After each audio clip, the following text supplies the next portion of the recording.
Alright, I've got a engine core dropped in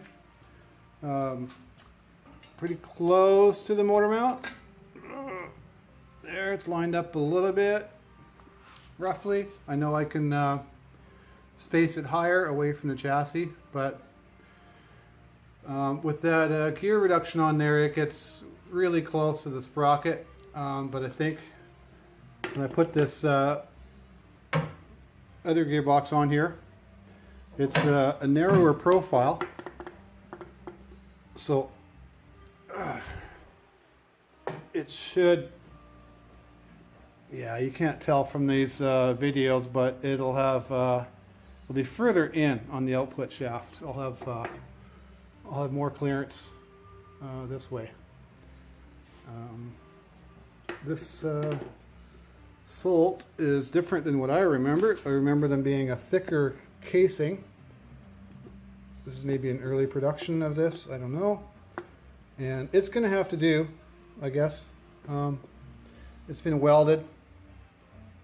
This car isn't going to race, it's just going to do a couple demo runs here and there, so as long as it's functional, it'll, this is all this car is going to be, is just a functioning fixed step quarter midget.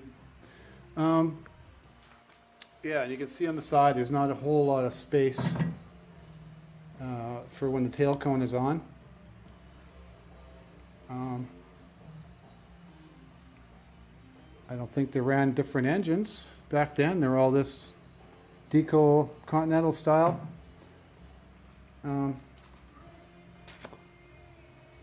So I think that's about it for the engine department.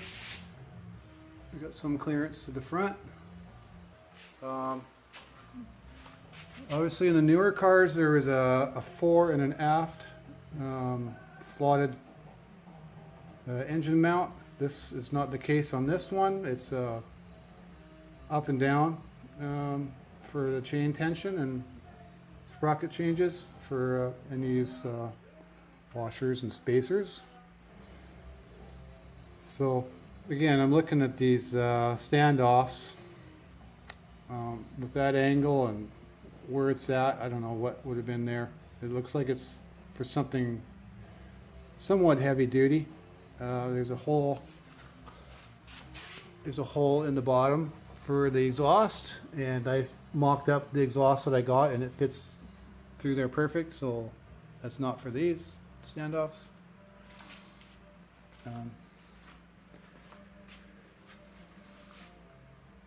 So there we go. That's it. So as for the gear reduction, from my day, I don't recognize this one or the other one I'm about to show you. I do not have an output shaft for it, so this is just a little parts piece for now. Here's another one. Another one I've never seen before from my day in the 70s. Luther Engines, Pasadena, California. I don't have an output shaft again for this one in my spares. She's been butchered on. Oh, I don't think this is any good. The inside of that is nasty. It'll take some welding and machining. And then the Solt. The Solt, I remember, had a, I already mentioned this, has a thicker outside casting. Feel free to comment on that. This one appears to be in functional condition, except for that rusty bearing. I'll knock that out. So there.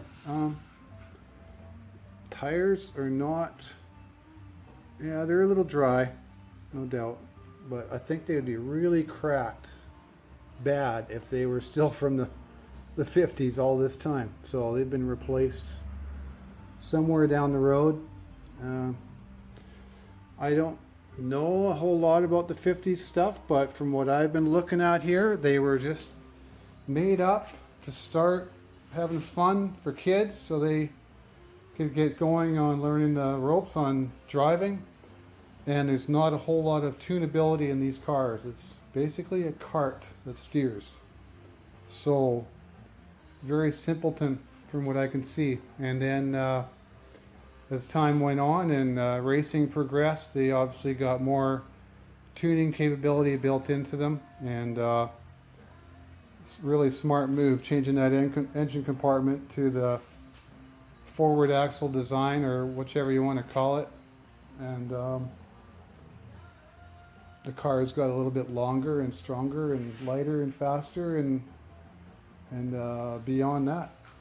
So again, back in these days, from the way I look at it, it's just salvage parts from carts for wheels to surplus engines from the military, and backyard guys would fab up a car and call it their own and try and compete with the Wahlbergs and pacemakers, etc.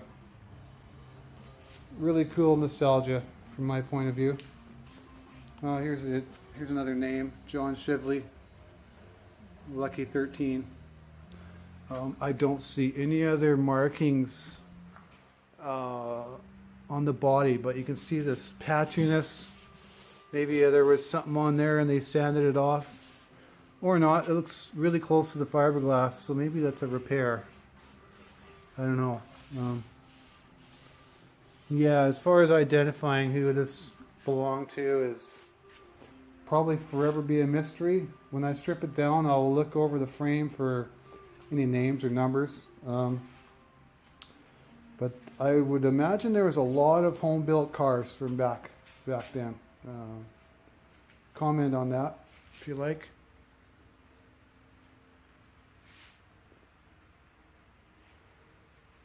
Okay, that's the end of this video for now. Thanks for watching, and very thankful for any comments and suggestions. See ya!